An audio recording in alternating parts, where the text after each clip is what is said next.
Princess Elena here. I wanted to read to you from my first book. A little scene that got slightly away from me, maybe.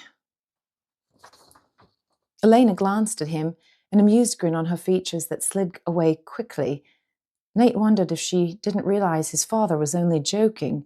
She kept her eyes trained on the paper before she flicked her gaze to her lap, a crease forming between her eyebrows. What had upset her, he wondered. Had she seen the news article about the fight?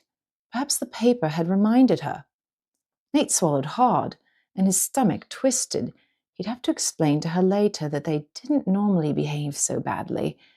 He sipped his coffee, sliding his eyes to her as she pushed her eggs around with a fork. She flicked her gaze back toward his father.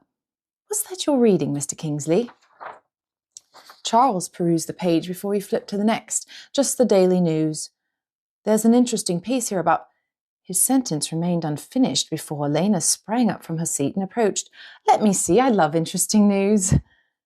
Nate wrinkled his nose at the quickness with which she raced toward his father. She snatched the paper from his father's hands, leaving him stunned. "Just a minute, I wasn't finished with that." "Oh dear," Elena said with a frown as she crumpled the paper in her hands. "There's a typo here. The quality is so terrible these days." "Quite all right, I don't mind." Charles reached for the paper. Nate screwed up his face as Elena shifted it away from him. "I do. It's a travesty. As an editor, I can't abide it. I really must do something." "Perhaps a call to the editor—" "Better," Elena said with a raised chin. "I know where this belongs." "Ellie?" Nate called as she tore out of the room. "Where is she going with my paper?" "I have no idea, Dad," Nate said as he followed behind her along with the rest of the family. He found Elena in the living room.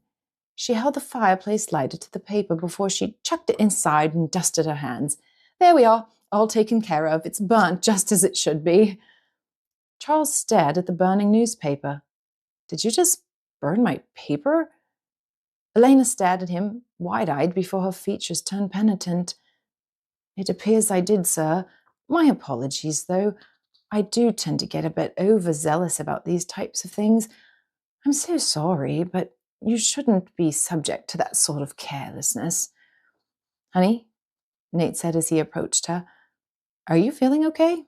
"I'm feeling much better now that I've destroyed that sorry excuse for a newspaper."